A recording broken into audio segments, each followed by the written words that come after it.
Until the weekend, many people would have never heard of Samut Sakhon, a province just southwest of Greater Bangkok and sharing a provincial border with the capital.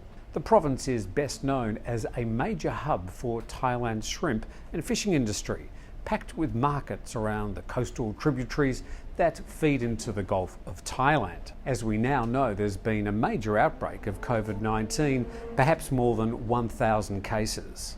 Most of the finger pointing so far has been aimed at the large Burmese migrant worker community. Some 10,000 COVID-19 tests were underway as early as Sunday, and those results are coming through now. The number of positive infections could end up well over 1,000 by the time the whole mess settles down. Behind this current COVID outbreak is a longer tale about Thailand's fishing and aquaculture industry. Seafood is an important part of the Thai diet, providing around 40% of the animal protein sources. The export of seafood contributes about 20% of total Thai food exports. It's also been a hotbed of illegal, unreported and unregulated fishing, causing some major markets, including the EU in 2015, to slap a trade ban on Thai seafood exports until they clean up the industry. The allegations are related to overfishing practices and, important to the current situation, the employment and treatment of the mostly migrant workforce. Amongst the allegations in a recent survey conducted by Rapid Asia on behalf of the International Labour Organization said 27% of the workers surveyed described circumstances of involuntary working and 12% had experienced some form of coercion. The survey described at least 10% of the workforce as working under forced labour conditions. The survey covered both the fishing sector and the onshore seafood sector.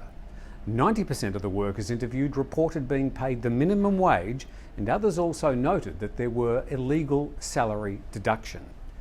So whilst it's easy to point fingers at the largely Burmese migrant worker community, the following questions need to be addressed as blame is apportioned to this outbreak.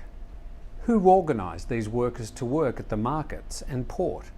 Who is their employer and pays their wages? Who organised their quarantine, if there was any? And who organised their travel from the Thai-Myanmar border?